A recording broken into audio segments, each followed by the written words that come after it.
अच्छा जी, स्टार्ट करते हैं आज का लेक्चर। लास्ट टाइम हम लोगों ने बात कर रहे थे न्यूक्लियर ट्रांसमुटेशन के ऊपर, और न्यूक्लियर ट्रांसमुटेशन के काफ़ी सारे बेसिक आइडिया हम लोगों ने डिस्कस कर लिए थे। न्यूक्लियर ट्रांसमुटेशन आज उसी को कंटिन्यू करते हैं। तो न्यूक्लियर ट्रांसमुटेशन में हम कहते हैं इसकी 3 टाइप्स बनती है। एक इसमें अल्फा डिके है, एक इसमें बीटा डिके है, और इसमें गैमा डिके भी है। प्रीवियस लेक्चर में हम अल्फा और बीटा दोनों में बात कर चुके हुए थे। आज कुछ गैमा डी की भी बात करते हैं, और इंसानों के जो कॉमन क्वेश्चन है वो फिर कॉमन क्वेश्चन देखेंगे। गैमा के बारे में आप लोगों ने याद ही रखना है कि गैमा जो रेज हैं, पहली बात ये इलेक्ट्रोमैग्नेटिक वेव्स हैं। ये इलेक्ट्रोमैग्नेटिक वेव्स हैं। अगर ये इलेक्ट्रोमैग्नेटिक वेव्स हैं तो they travel with the speed of light. ये 3 × 10⁸ मीटर पर सेकंड से ट्रेवल करेंगे। अब अक्सर बच्चे सोचते हैं सर गैमा रेज जो हैं वो वेव हैं, ये फोटॉन्स हैं। वेव और फोटॉन तो बेसिकली दो डिफरेंट वर्ड है ना। एक वेव नेचर के लिए यूज़ होता है और एक पार्टिकल नेचर के लिए यूज़ होता है। तो दोनों हो सकते हैं, डिपेंड कि आप इनकी क्या चीज़ स्टडी कर रहे हैं ना। अगर आप गैमा रेज का इंटरेक्शन विद मैटर स्टडी करेंगे तो हम इनको फोटॉन बोलेंगे। अगर आप गैमा रेज की रिफ्लेक्शन, रिफ्रैक्शन, डायफ्रैक्शन को स्टडी करेंगे तो फिर हम इनको वेव कहेंगे। हम दोनों लफ्ज़ यूज़ कर सकते हैं कि गैमा रे वेव भी हम कह सकते हैं और गैमा रेज फोटॉन भी हो सकता है। वेव मतलब वेव नेचर और फोटॉन मीन पार्टिकल नेचर। ये कैसे बिहेव करेगी, ये चीज़ डिसाइड करेगी कि आप कौन सा फिनोमेना स्टडी कर रहे हैं। उस फिनोमेना की बेस पर हम बता सकते हैं कि इसकी वेव नेचर है या पार्टिकल नेचर है। अगर हम अल्फ़ा बीटा गैमा तीनों की स्पीड की ऑर्डर की बात करें ना, यानी स्पीड को कंपेयर करें, तो आपको आइडिया हो गया सबसे ज़्यादा स्पीड गैमा की है, उससे कम स्पीड बीटा की है, और सबसे कम स्पीड जो होती है वो अल्फ़ा की होगी। ठीक है, ये आप लोगों ने इनकी स्पीड का ऑर्डर आप लोगों ने याद रखना है। ठीक है, कि गैमा की स्पीड ज़्यादा होगी बीटा से, और बीटा जो है उसकी स्पीड ज़्यादा है किससे, अल्फ़ा से। ठीक है, अच्छा अब इसके बाद वो नेक्स्ट बात कर रहे हैं कि गैमा रेज है तो हमें समझ आ गया इलेक्ट्रोमैग्नेटिक वेव्स हैं। अगर गैमा रेज जो है वो इलेक्ट्रोमैग्नेटिक वेव्स हैं तो इसका मतलब ये होगा कि ये वाली वेव्स जो है वो न्यूट्रल भी होंगी। इलेक्ट्रोमैग्नेटिक वेव्स हैं तो फिर ये वाली वेव्स जो होंगी वो न्यूट्रल भी होंगी। न्यूट्रल मीन इन पर कोई चार्ज नहीं होगा। वो हम पहले भी कहते हैं कि जितनी भी इलेक्ट्रोमैग्नेटिक वेव्स हैं वो सब न्यूट्रल होती हैं, और ये वजह है कि हम बोलते हैं कि इनके ऊपर no effect of electric and magnetic field vectors.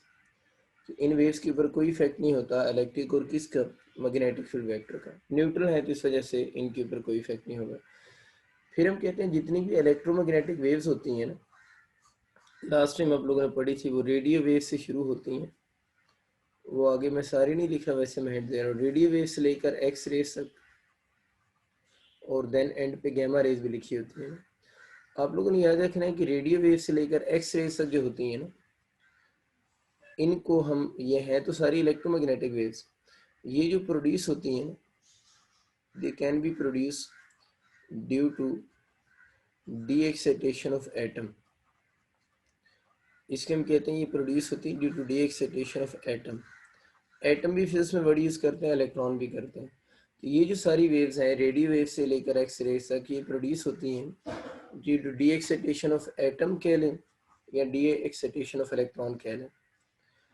इस बात को यूँ समझने कि हम ये कहते हैं कि जब कोई एटम एक्साइट या डी एक्साइट होता है ना, उसका मतलब होता है उसका इलेक्ट्रॉन हायर शेल में गया है, और जब उसका इलेक्ट्रॉन लोअर शेल में आएगा तो वो जो रेडिएशन इमिट करेगा वो रेडियो वेव से लेकर एक्स रेज तक कोई भी हो सकती है। वो डिपेंड करेगा किस एटम में डी एक्साइट हो रहा है और किन शेल्स के दरम्यान में डी एक्साइट हो रहा है, इस पे वो डिपेंड करेगा। अच्छा अब इसमें वो ये कह रहे हैं कि ये जो रेडिएशन प्रोड्यूस हो रही है, ये प्रोड्यूस हो रही है due to de-excitation of atom या इलेक्ट्रॉन। ऐसी रेडिएशंस को हम बोलते हैं इलेक्ट्रॉनिक रेडिएशंस। इलेक्ट्रॉनिक रेडिएशंस मतलब ये इलेक्ट्रोमैग्नेटिक तो हैं, लेकिन इनका एक अदर नेम जो होता है वो इलेक्ट्रॉनिक रेडिएशन भी होता है। गैमा रेज जो होती है ना, ये कब प्रोड्यूस होती है? गैमा रेज एटम के एक्साइट या डी एक्साइट होने से प्रोड्यूस नहीं होती।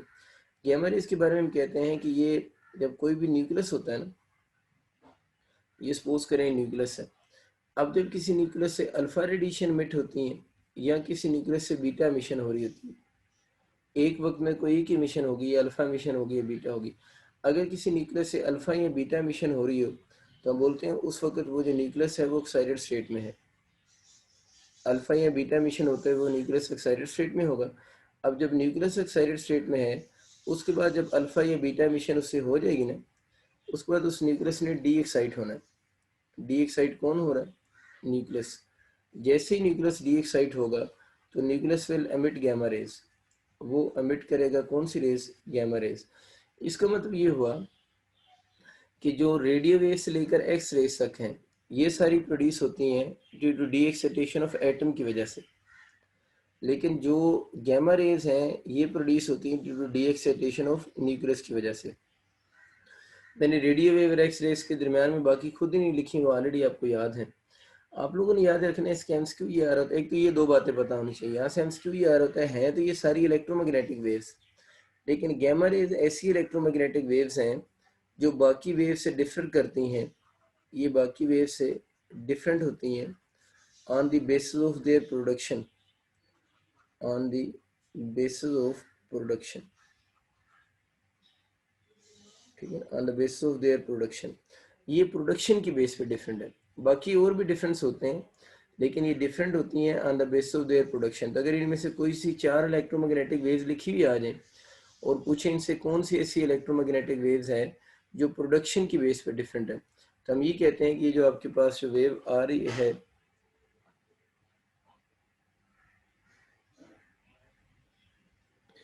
वो जो वेव आप लोग की आ रही है वो जो प्रोडक्शन की बेस पे डिफरेंट बन रही है, वो गैमा रेज जो है वो प्रोडक्शन की बेस पे डिफरेंट होगी। प्रोडक्शन की बेस पे डिफरेंट आपको समझ आ गया है कि बाकी सारी प्रोड्यूस होती हैं एटम के डी एक्साइट होने से, और ये वाली जो प्रोड्यूस होंगी these are produced to de-excitation of atom, sorry nucleus की वजह से प्रोड्यूस होंगी। तो बड़ा इंपॉर्टेंट एमसीक्यू है कि कौन सी इलेक्ट्रोमैग्नेटिक वेव जो है वो प्रोडक्शन की बेस पे डिफरेंट होती है। तो हम कहते हैं गैमा रेज जो है वो प्रोडक्शन की बेस पे डिफरेंट होती है। अब गैमा रेज की अगर हम बात करते हैं तो ये तो आपको बता दिया चार्ज भी इन पर जीरो होता है। गैमा रेज पर अगर हम चार्ज की बात करें तो न्यूट्रल का मतलब क्या होता है? चार्ज जीरो होता है। और इनके अगर हम रेस्ट मास की बात करें तो रेस्ट मास भी इनकी जीरो होती है। अब हम बात करते हैं कि गैमा रेज का इफेक्ट क्या होगा ना, यानी जिस एलिमेंट से एमिट होंगी उस एलिमेंट पे क्या इफेक्ट होगा। तो उसका मास नंबर भी सेम रहेगा, उसका जेड भी क्या रहेगा? सेम रहेगा। और वो जो एलिमेंट होगा उसके न्यूट्रॉन भी सेम रहेंगे, यानी नंबर ऑफ न्यूट्रॉन पे कोई इफेक्ट नहीं होगा। फिर किस चीज़ पे इफेक्ट होगा? उसकी जो एनर्जी होगी ना न्यूक्लियस की, उस न्यूक्लियस की एनर्जी पहले से क्या हो जाएगी? कम हो जाएगी। तो गैमा रेज अगर किसी भी न्यूक्लियस से एमिट होती हैं तो क्योंकि ये आपके पास जो है वो रेडिएशन जो है इनके चार्ज भी जीरो होता है, मास रेस मास भी इनकी जीरो है, तो इनसे ए पे जेड पे और नंबर ऑफ न्यूट्रॉन पे कोई इफेक्ट नहीं होता। बस जिस न्यूक्लियस से एमिट होती हैं उसकी एनर्जी पहले से कम हो जाती है। अगर इसको इक्वेशन की फॉर्म में लिखा जाए तो हम यूँ लिख रहे होते हैं और हम किसी भी न्यूक्लियस के ऊपर ये स्टार का साइन बना देते हैं। ये जो स्टार का साइन मैं बना रहा हूँ ना, दिस स्टार शोज के जिस न्यूक्लियस की हम बात कर रहे हैं वो वाला जो न्यूक्लियस है वो एक्साइटेड स्टेट में है। स्टार का मतलब होता है न्यूक्लियस एक्साइटेड स्टेट में है। अब जैसे इस न्यूक्लियस ने डी एक्साइट होना है तो साथ में गैमा रेज एमिट होंगी, और इसकी सिंबल चेंज नहीं होती गैमा रेज से, क्योंकि सिंबल जो होती है वो एटॉमिक नंबर का फंक्शन होती है। अगर एटॉमिक नंबर चेंज नहीं हो रहा तो फिर सिंबल चेंज नहीं होगी। तो इसको हम जेड ही लिखेंगे, इसको हम ए लिख देंगे, ठीक है। बस इसके ऊपर से क्या रिमूव कर देंगे? स्टार का साइन आप लोग रिमूव कर देंगे और इसका मतलब ये डी एक्साइट हो गया और इससे गैमा रेज एमिट हो गए। ये चंद बेसिक सी बातें थी जो हमारे प्रीवियस लेक्चर की रह गई थी। अब बच्चों आते हैं हम इनके एमसीक्यू की तरफ, जो इनके कॉमन से एमसीक्यू आते हैं। सबसे पहले तो ये नहीं कि सपोज करें कोई न्यूक्लियस आपको गिवन है, एक्स गिवन है, मैं चलिए लिख सकता हूँ 50 120 गिवन है, और आपसे कहते हैं इस न्यूक्लियस से 3 अल्फा मिशन हुई है, 3 अल्फा मिशन हुई है, तब डाल्टन न्यूक्लियस बताएं। देखिए अल्फा मिशन के बारे में भी ये याद रखें ना, इस पर चार्ज कितना है? 2 है, और इसकी मास कितनी? 4 है। ये है ना, ये हीलियम का न्यूक्लियाई होता है ना। अगर ये हीलियम का न्यूक्लियाई है तो इसका चार्ज कितना होगा? 2 होगा, और इसकी मास की अगर हम बात करेंगे तो मास इसकी कितनी है? 4 है। अब आप लोगों ने देखना है कि इस वाई कैसा बनेगा, तो बड़ी आसान सी बात है, आप इस तरह मल्टीप्लिकेशन कर लेना। 3 अल्फा से 3 2 आर क्या हो जाएगा? 6, 3 2 आर 6। तो ये एटॉमिक नंबर ने कितना कम हो जाना है? 6। इसको मल्टीप्लाई कर लेंगे, ज़्यादा इजी हो जाता है। 3 2 आर 6। तो एक अल्फा से एटॉमिक नंबर 2 कम होता है, तो 3 से कितना होगा? 3 2 आर 6, 6 कम हो जाएगा। तो 50 से कितना बन जाएगा, 44 बन गया। ठीक है, इसी तरह अगर आपसे पूछता है कि मास नंबर पे क्या फ़र्क पड़ेगा, तो इस 4 से मल्टीप्लाई करो, 12 हो गए, 120 में से 12 माइनस कर दो तो 108 हो जाएगा। बड़ी सिंपल सी बात है। अब इधर से मल्टीप्लिकेशन करके चेक कर लो अल्फ़ा के लिए, जितने भी अल्फ़ा आते हैं। तो यही क्वेश्चन आता है कि आपको एक पेरेंट निकुलाई गिवन होता है, डाटर के बारे में पूछा गया होता है और उसने नंबर ऑफ़ अल्फ़ा बताए होते हैं। तो जितने नंबर ऑफ़ अल्फ़ा बताएगा उसके अकॉर्डिंग आप उसको देख के आंसर कर सकते हैं। इसी तरह अगर आपके पास कोई न्यूक्लियस यूँ आ गया, ये एज्यूम्ड न्यूक्लियस में लिख रहा हूँ खुद से ना, 4090 सपोज करें आ गया, इससे डाटर निकुलाई बनाए ना, और आपसे कहते हैं कि इसमें 2 जो है वो नेगेटिव बीटा एमिशन हुई है। 2 कौन सी हुई है, नेगेटिव बीटा एमिशन हुई है।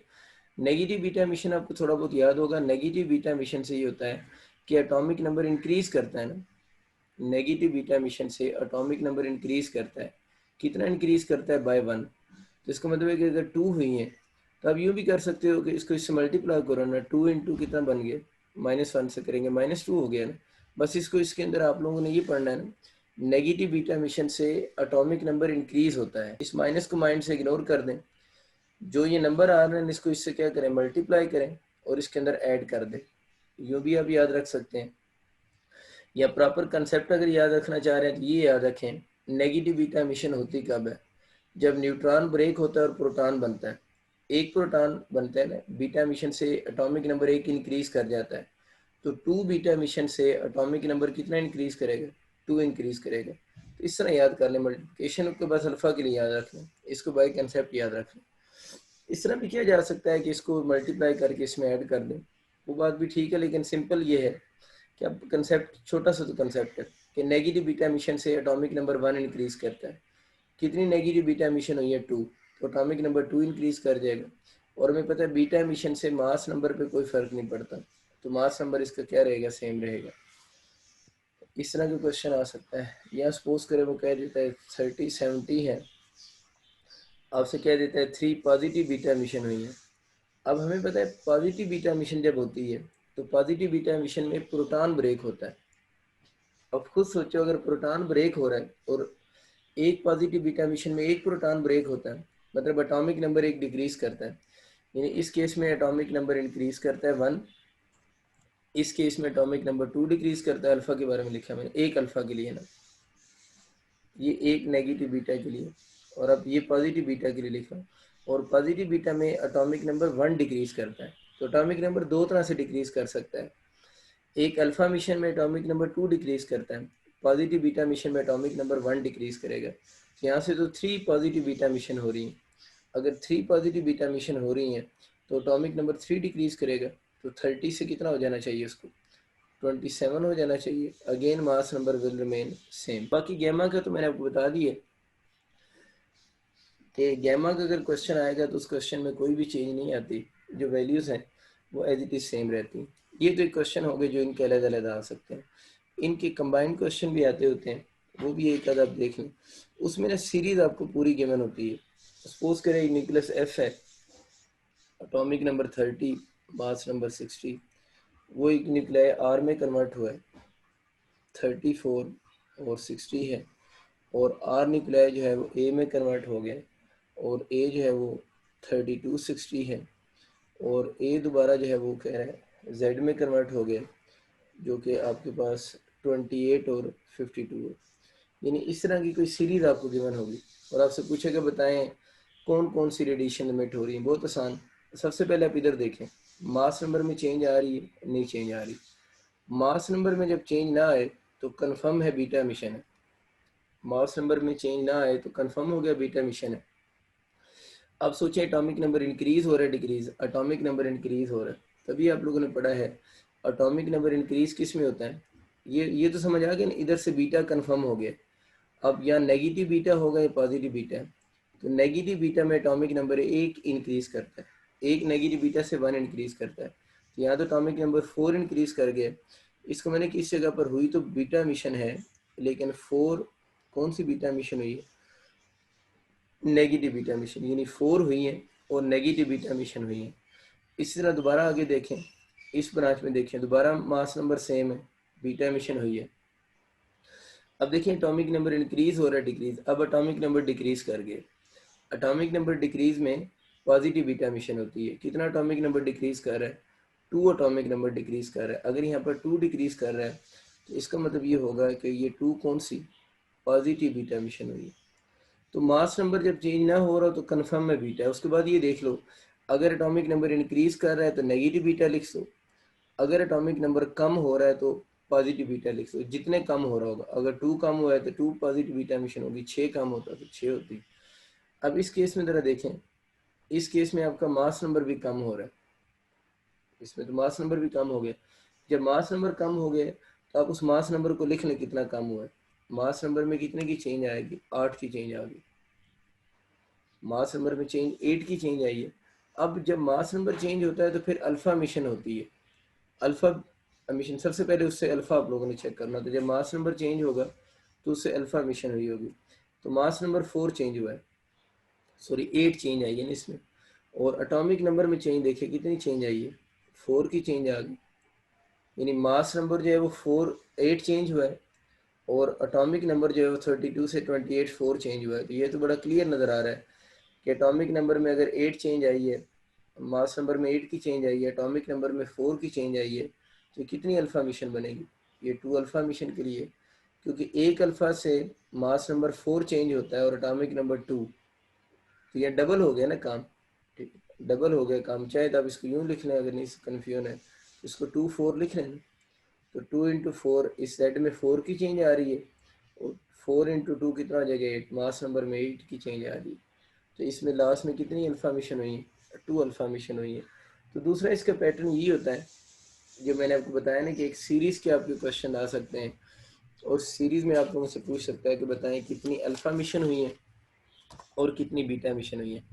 ये बच्चों वही बातें हैं जो आप लोगों ने एफएससी में भी की थी ना, उसी पैटर्न पे क्वेश्चन आते होते हैं। इसके अलावा सिंगल्स भी क्वेश्चन, डायरेक्ट क्वेश्चन भी आ सकता है। यूँ आ सकता है, लेट से ये वो कह देता है ये 50 100 है और ये आपका कन्वर्ट हो रहा है पाए में, इसको कोई आप 46 68 लिख सकते, ठीक है। यानी सिर्फ फर्स्ट और लास्ट भी दे सकता है। एक तो होता है ना पूरी सीरीज गिवन हो, एक ही होता है कि आपको फर्स्ट और लास्ट भी इस केस में गिवन होते हैं। तो अगर आपको किसी केस में फर्स्ट या लास्ट गिवन होंगे तो उस केस में आप लोगों ने इसको क्या करना है उसको ज़रा देख लें। अगर आपको फर्स्ट और लास्ट का केस गिवन है ना, तो फर्स्ट और लास्ट के केस में आप लोगों ने ये करना होता है कि सबसे पहले आप मास नंबर में चेंज निकालेंगे। इसमें पूछता है, जो क्वेश्चन आता है ना, ये आ रहा होता है कि नंबर ऑफ अल्फ़ा बताएं, और इस केस में आपसे पूछ होता है नंबर ऑफ बीटा बताएं। यानी नंबर ऑफ अल्फ़ा बताने होते हैं और नंबर ऑफ बीटा बताने होते हैं। तो नंबर ऑफ अल्फ़ा बताने के लिए आप लोगों ने क्या करना है, यानी क्वेश्चन ये आएगा नंबर ऑफ अल्फ़ा पार्टिकल और नंबर ऑफ बीटा बताएगा, पूछे होंगे नंबर ऑफ अल्फ़ा। इसका बिल्कुल आसान सा तरीका होता है, मास नंबर में जो चेंज है ना उसको 4 से डिवाइड कर दो। अल्फ़ा बताने का इस तरह के डायरेक्ट इक्वेशन अगर आ जाए, आसान तरीका ये है कि मास नंबर में जो चेंज आई है उसको 4 से डिवाइड करो, आपके अल्फ़ा बन जाएंगे। 100 में से 68 को माइनस करो, कितना हो जाएगा 32। 100 में से 68 को माइनस करो, मास नंबर का डिफरेंस है ना, इसको 4 से आप लोग डिवाइड करो तो कितने आपके अल्फ़ा हो गए? 8 अल्फ़ा पार्टिकल हो गए, बस बात ख़त्म होगी। अगर इस तरह के क्वेश्चन में सिर्फ आपसे अल्फ़ा पूछता तो 8 अल्फ़ा होता, लेकिन उसने साथ में देखे ना बीटा भी पूछे हैं। अल्फ़ा के साथ उसने नंबर ऑफ कौन से बीटा भी आप लोगों ने पूछे हैं। इसका तरीका ये होता है कि आप जेड अल्फ़ा निकालें माइनस जेड इक्वेशन निकालें। Z alpha minus Z equation करें तो बीटा आ जाएंगे। जेड अल्फ़ा का मतलब क्या है, इससे पिछले स्टेप पे आप नंबर ऑफ अल्फ़ा निकाल चुके हुए ना। अब ये देखें एटॉमिक नंबर में चेंज ड्यू टू अल्फ़ा की वजह से कितना आ रहा है। Z alpha mean atomic number में चेंज ड्यू टू अल्फ़ा कितना आ रहा है। एक अल्फ़ा की वजह से एटॉमिक नंबर 2 चेंज होता है ना, ये देखें ना 8 अल्फ़ा है ना, ये 2 4 होता है ना। मैं पूछ लिख रहा हूँ जेड अल्फ़ा का मतलब होगा एटॉमिक नंबर में जो जेड ने चेंज होना था अल्फ़ा की वजह से, 1 अल्फ़ा की वजह से एटॉमिक नंबर 2 चेंज होता है, तो 8 अल्फ़ा की वजह से 8 2 16 चेंज होगा। तो यहाँ जो आप अल्फ़ा निकालेंगे ना उसकी वजह से जो एटॉमिक नंबर में चेंज आएगा वो लिखना होता है। तो 1 से 2 चेंज होता है तो 8 से कितना होगा, 8 2 16 होगा, माइनस आगे लिखे जेड ई। जेड ई का मतलब होता है इक्वेशन में देखिए चेंज कितने की आ रही है। इक्वेशन में चेंज कैसे निकालेंगे, 50 माइनस 46 तो 4 हो जाएगा। तो एक होगा जेड ई मीन इक्वेशन में जो चेंज आ रही है इसको इसमें से माइनस कर दो। ये सबसे इजीएस्ट मेथड है कि आप लोग सबसे पहले अल्फा अगर पूछे हुए आप लोगों से, अल्फा निकालने के लिए आप उसको मास नंबर में चेंज को 4 से डिवाइड करो, आपके नंबर ऑफ अल्फा आ गए 8 हो गए। या तो अल्फा पूछा होता है, ये बीटा दोनों इकट्ठे भी पूछे थे। बीटा का ये फार्मूला है, एटॉमिक नंबर में change due to alpha and atomic number में चेंज जो इक्वेशन में। एटॉमिक नंबर में चेंज अल्फा की वजह से कैसे निकालने, अल्फा तो निकाल चुके होंगे, इसको इस फॉर्म में लिख लो। 8 अल्फा है तो 8 टू 16 की चेंज आनी चाहिए थी। जेड डी का मतलब इक्वेशन में आ कितने की चेंज रही है, 50 माइनस 46 कितने की आ रही है, 4 की चेंज आ रही है। इसको मतलब कितना हुआ, कितने बीटा होंगे आपके, 12 बीटा होंगे। जिसका जब एमसीक्यू लिखा हुआ है उसका ये ऑप्शन होंगे 8 अल्फा और कौन से होंगे 12 बीटा होंगे। जब किसी क्वेश्चन में ना मेंशन हो कौन सा बीटा है, यानी क्वेश्चन आ जाता है उसमें मेंशन ही नहीं है कौन सा बीटा है, तो आप लोगों ने याद रखना है हमेशा हम उसको किसको कंसिडर करेंगे, नेगेटिव बीटा को हम प्रेफर किया करेंगे। यानी जब सिंपल बीटा का भी वर्ड यूज होगा इसका मतलब वो कौन सा बीटा हम लिया करेंगे, नेगेटिव बीटा लिया करेंगे। पॉजिटिव बीटा को आप लोगों ने जब कंसिडर करना है तो as a special case consider किया करेंगे। तो positive beta is considered as a special case. Generally जब भी क्वेश्चन आते हैं हम उसको कौन सा, नेगेटिव बीटा ही कंसिडर करेंगे, ठीक है ना। अब जरा देख लें, अब अगर आप ये कहते हैं इसका एमसीक्यू का ऑप्शन तो ये होगा ना। अब अगर बच्चा कहता है सर अगर इसका एमसीक्यू का ऑप्शन ये आ जाता है 8 अल्फा 12 बीटा यूं लिखा होता है, वैसे आता नहीं इस तरह, लेकिन सपोज करें आ ही गया, तो फिर क्या करेंगे, 8 अल्फा 12 पॉजिटिव बीटा लिखा हुआ जाए, अब क्या करेंगे। मैंने एक तो बात आपको बताई, जब जनरल बीटा की हम बात करते हैं ना, वो कौन सा होता है, नेगेटिव बीटा ही होता है किसी भी सवाल में, ठीक है। लेकिन अगर सपोज करें इस तरह का क्वेश्चन आ जाए तो आप इस तरह शॉर्टकट में याद रख लें।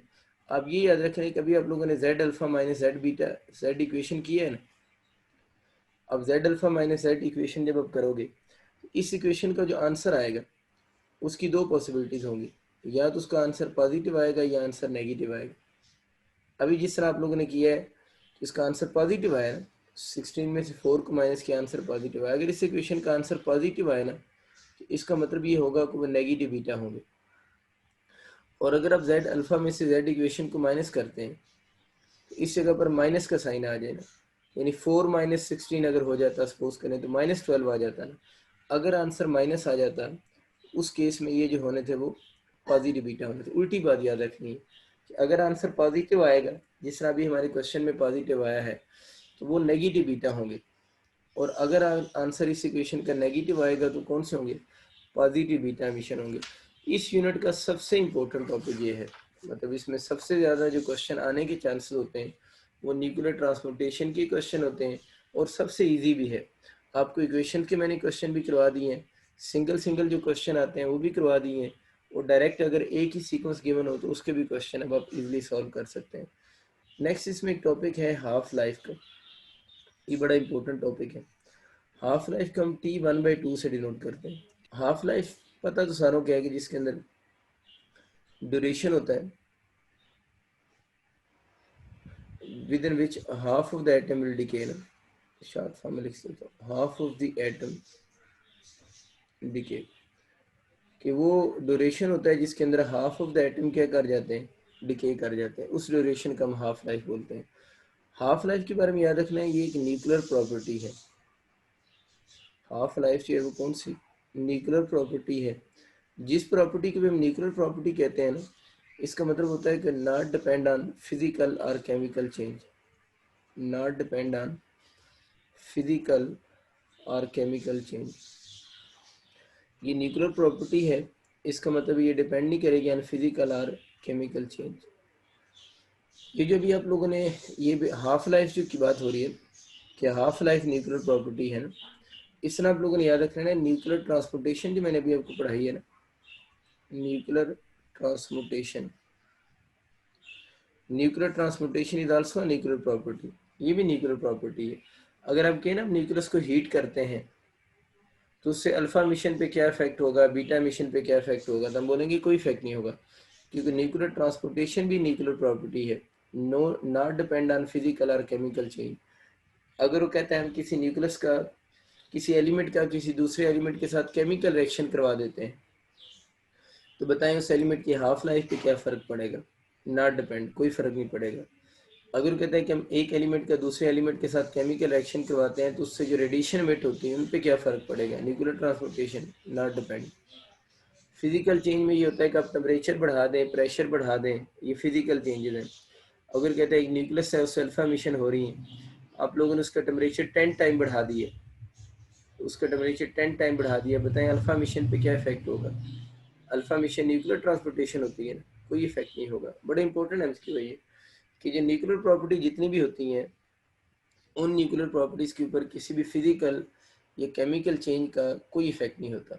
ये आप लोगों ने दोनों के बारे में बात याद रखनी है। हाफ लाइफ के बारे में यही एमसीक्यू है और इसके बारे में भी सेम एमसीक्यू है। अब जो हाफ लाइफ होती है ना, ये हम कह रहे होते हैं रिप्रेजेंट, ये रिप्रेजेंट करती है ओवरऑल सैंपल को।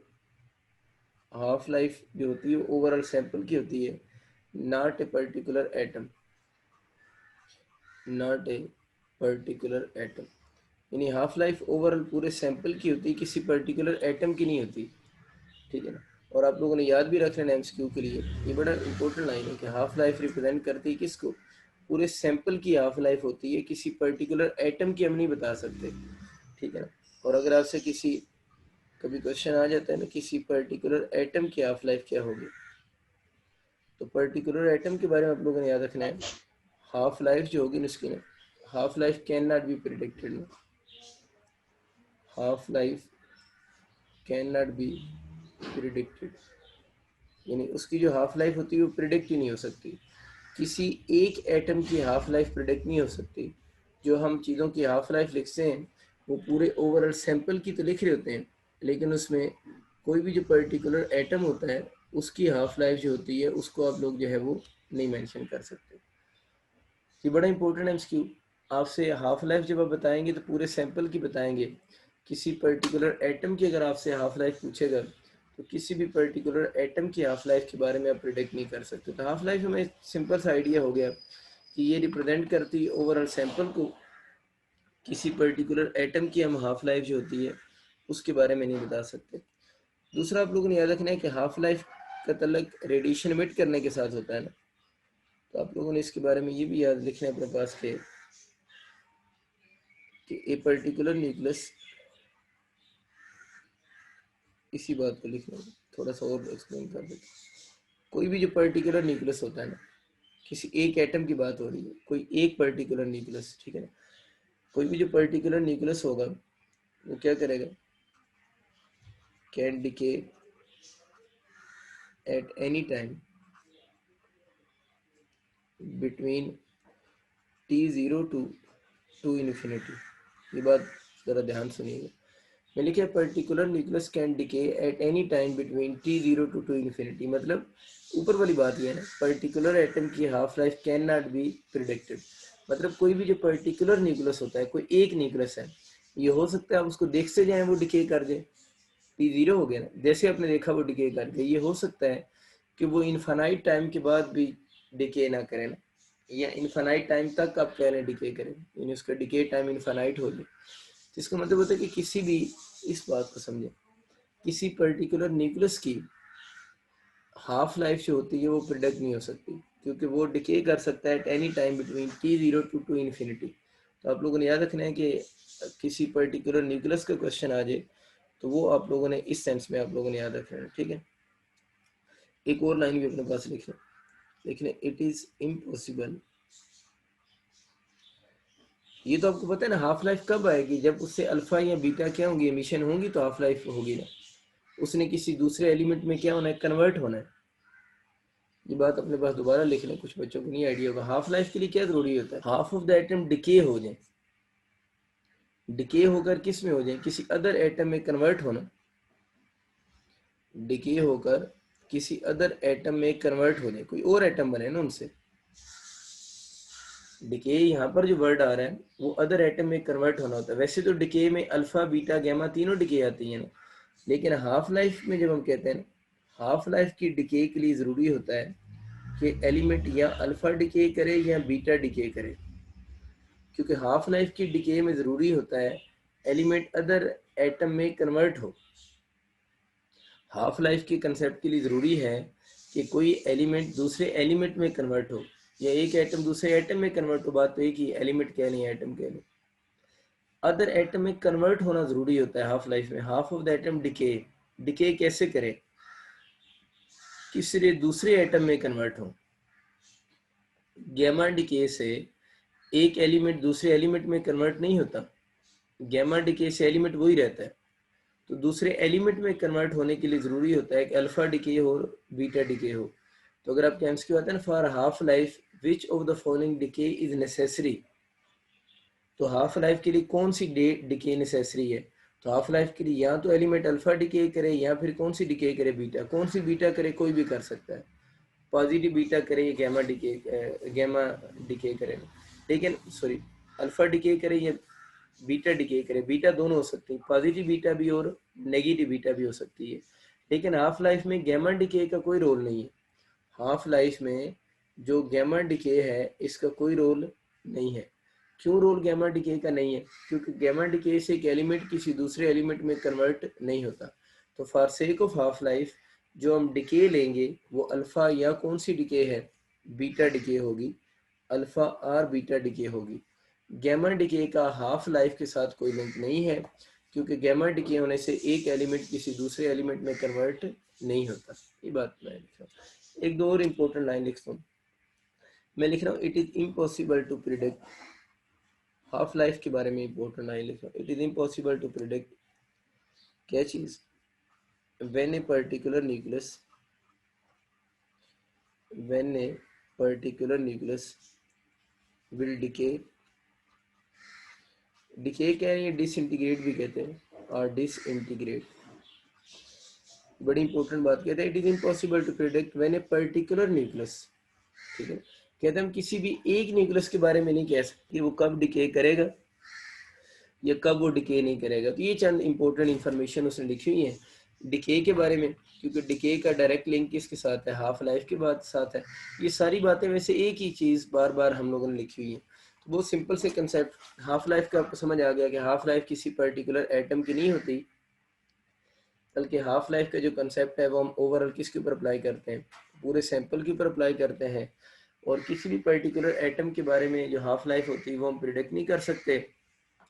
कोई पर्टिकुलर न्यूक्लियस डिके कर सकता है with in a time of, जो आपको टाइम फ्रेम मैंने बताया है कि उस टाइम फ्रेम के दौरान वो किसी भी टाइम पे क्या कर सकता है, डिके कर सकता है। टी जीरो से टी इन्फिनिटी कोई भी टाइम हो उसके दौरान वो डिके कर सकता है। जो पंजाब की बुक है, केपीके वालों को तो ऑलरेडी इनकी बुक्स में मैंने हाफ लाइफ मार्क करवाई हुई है ना, तो जो पंजाब के स्टूडेंट्स हैं वो मैं कुछ हाफ लाइफ से उनको लिखवा देता हूँ, वो उन्होंने हाफ लाइफ जो है वो मेमोराइज कर लेनी है, ठीक है, क्योंकि वो कॉमन हाफ लाइफ है।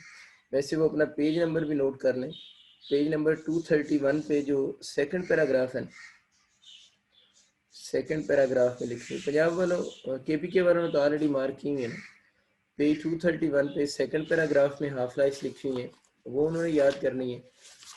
एक और टेबल में उनको मार्क करवा देता हूँ, उस टेबल में भी कुछ हाफ लाइफ हैं वो भी उन्होंने याद करनी है। ये टोटल हाफ लाइफ मेरे ख्याल है 9 बनती है इस बुक में, जो आप लोगों ने मेमोराइज करनी है।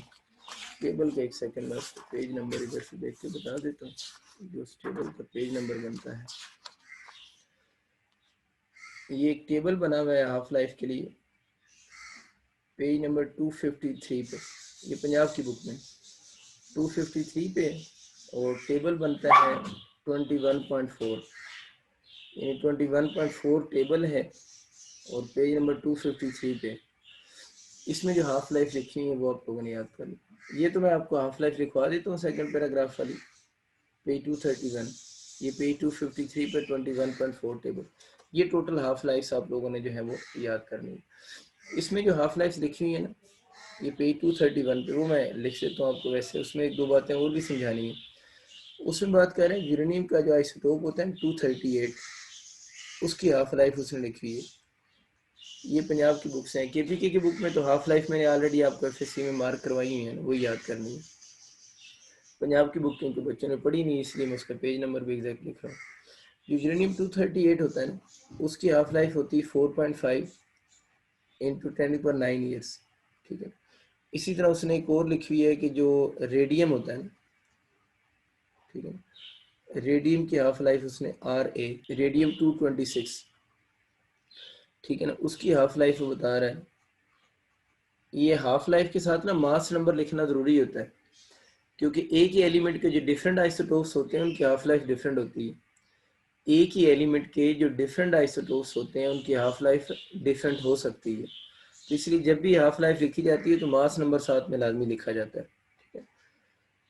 अच्छा, इसमें रेडियम 226 जो इसका आइसोटोप है उसकी हाफ लाइफ होती है 1620 ईयर्स। ठीक है। इसी तरह इसने और इसके बाद लिखी है रेडान गैस की लिखी है। रेडान क्या वैसा आइसोटोप नहीं है, इसलिए इसको सिंपल रेडान इसने लिखी है। जिनके आइसोटोप होते हैं उनका मास नंबर फिर लिखते हैं लाजमी, जिनके नहीं होते उनकी जरूरत तो नहीं होती। रेडान गैस की जो हाफ लाइफ होती है वो 3.8 डेज है। इसी तरह अगर हम बात कर लेते हैं यूरेनियम 239 की, यूरेनियम 239, तो यूरेनियम 239 की जो हाफ लाइफ है वो आपके पास बनेगी 23.5 मिनट। तो मैंने ये हाफ लाइफ कुछ लिख दी है, कुछ ये टेबल से आप लोगों ने खुद याद करनी है। अब मैं जिस पर्पज़ के लिए हाफ लाइफ लिखी है वो ज़रा सुन लें। पिछला पूरा पेज मैं आपको ये पढ़ाता रहा हूँ। आपसे अगर पूछेगा ना हाफ लाइफ ऑफ इरेडान बताएं, तो आप ये 3.8 डेज चूज करेंगे। एग्जाम्पल के लिए इरेडान बोलो, आपसे पूछे ना हाफ गैस ऑफ इरेडान गैस क्या होगी, आप लोग ये बोलोगे 3.8 डेज। अगर आपसे पूछेगा ना कि half life of, half T one by two half life होती है of one particular atom of radon gas, अगर ये कहता है कि half life of one particular atom of radon gas क्या होगी, तो वो आप लोगों ने 3.8 डेज नहीं होगी। वो तो जब वन पर्टिकुलर एटम की बात करता है तो उसका ऑप्शन तब ये लिखोगे कैन नॉट बी प्रिडिक्टेड। ठीक है, बस ये बात मैंने आपको याद करवानी थी। सेम केस केपीके वाले बच्चे जो हैं, आपकी बुक में जो हाफ लाइफ जो मैंने आपको मार्क कर फैसी में करवाई है वो याद करनी है। उन हाफ लाइफ में अगर वो किसी पर्टिकुलर एटम की हाफ लाइफ पूछ लेता है तो फिर आप आंसर चूज नहीं करेंगे, आप उसमें सिंपली यही कहेंगे कि वो जो हाफ लाइफ है वो प्रिडिक्ट नहीं हो सकती। तो जहाँ हाफ लाइफ याद रखनी है वहाँ पर ये कंसेप्ट भी याद रखना है कि अगर कभी किसी पर्टिकुलर एटम की बात करेगा तो वो आप लोगों ने यही कहना है कि वो प्रिडिक्ट नहीं हो सकती। इसी तरह अगर हम हाफ लाइफ के क्वेश्चन की तरफ आते हैं, हाफ लाइफ के एक फॉर्मूला होता है नेचुरल लॉग ऑफ 2/लैम्डा ना। ये जो सिंबल होती है ना, ये ln जो होती है, ये सिंबल होती है नेचुरल लॉग की। इसको मैथ्स के अंदर हम नेचुरल लॉग कहते हैं। इस नेचुरल लॉग की बेस ई होती है। ई वही 2.718 जो आपको मैंने पहले भी बताया है, इसकी बेस ई होती है। और ये आपको पता है 2 पॉइंट क्या होता है 718 जो होता है, इसको नेचुरल लॉग कहते हैं। कैलकुलेटर से वैसे ये भी डायरेक्ट कैलकुलेट हो जाता है। अगर वो कहते हैं इसको एलओजी लॉग की फॉर्म में लिखे ना, अब एलओजी लॉग जो होता है ना वैसे नॉर्मली इसकी बेस तो 10 होती है, लेकिन यहाँ पर लोगों ने इसके जब इसको इसके इक्वल लिखना है इसके नीचे ई लिखने की जरूरत नहीं होता, क्योंकि ये अंडरस्टूड है इसकी बेस ई है। लेकिन एलओजी लॉग की बेस 10 होती है, लेकिन जब आप इसको इसके इक्वल लिख रहे हैं तो फिर आपको इसके नीचे ई मेंशन करना पड़ेगा। अगर ई मेंशन नहीं करेंगे तो ये रॉन्ग होगा। इसके नीचे ई मेंशन नहीं करेंगे, क्यों नहीं करेंगे, क्योंकि अंडरस्टूड है इसकी बेस ई है। लेकिन जब इसको एलओजी को उसके बराबर लिखना पड़ेगा अगर, क्योंकि इक्वल के बाद में लिख रहा हूँ, फिर ज़रूरी है कि आप इसके नीचे ई लिखें। इसको हम यूँ लिख सकते हैं नेचुरल लॉग ऑफ 2/लैम्डा। समझ आएगा, L N of lambda LOG log लिखेंगे तो ई नीचे लिखना, साथ में 2 आ जाएगा, वही बात। अगर अब हम इसको ऊपर जगह नहीं इसलिए मैं नीचे लिख रहा हूँ, इसको अगर हम कैलकुलेटर से सॉल्व करें तो इसका आंसर 0.693/लैम्डा हो जाएगा। या इसको राउंड ऑफ में कर दूँ तो सम 10.7/लैम्डा भी हम इसको लिख सकते हैं। 4 फार्मूले हैं, 1 2 3 4। आइडेंटिफाई होने के लिए आते हैं कि हाफ लाइफ का कौन सा फार्मूला है, तो सारे फार्मूलाज करेक्ट हैं। लैम्डा यहाँ पर जो लिखा हुआ है वो बेसिकली डिके कांस्टेंट है, और इसकी जो यूनिट होती है वो पर सेकंड इसकी यूनिट होती है। और लैम्डा जो होता है वो डिपेंड करता है, depend on nature of element. Nature of element का मतलब होता है कि हर एलिमेंट का फिर जो लैम्डा होगा वो डिफरेंट होगा। जिस तरह हर एलिमेंट का एटॉमिक नंबर डिफरेंट होता है, हर एलिमेंट का जो लैम्डा होगा वो भी डिफरेंट होगा, क्योंकि डिपेंड करता है नेचर ऑफ किस पे, एलिमेंट पे। और यहाँ से हमें एक छोटी सी और चीज़ भी नज़र आ रही है कि हाफ लाइफ जो है और उसका लैम्डा के साथ कौन सा इन्वर्सेशन है। लैम्डा अगेन बता रहा हूँ डिके कांस्टेंट है। अब यहाँ से इस इक्वेशन से ये चीज़ नज़र आ रही है कि जितनी लैम्डा की वैल्यू कम होगी ना, जितनी यहाँ से किसी एलिमेंट का लैम्डा कम होता जाएगा, उतनी उसकी हाफ लाइफ क्या होगी, ज़्यादा होगी। ये चीज़ भी याद रखनी है कि अगर आपका कभी इस तरह का एमसीक्यू आता है कि जितना किस एलिमेंट का लैम्डा की वैल्यू कम होती जाएगी, लैम्डा कम होने से उसकी हाफ लाइफ उतनी ज़्यादा होती जाएगी। एक तो लैम्डा का नाम देखिए कांस्टेंट है ना, एक लैम्डा का और नेम भी होता है, इसको डिसइंटीग्रेशन कांस्टेंट भी कहते हैं, डिसइंटीग्रेशन कांस्टेंट। तो लैम्डा को डिसइंटीग्रेशन कांस्टेंट भी कहते हैं। कुछ लोग इसको, एक तो डिसइंटीग्रेशन कांस्टेंट है, इसका एक नेम रेडियो एक्टिव कांस्टेंट भी होता है, ठीक है, रेडियो एक्टिव कांस्टेंट, ये सारे इसी के नाम है।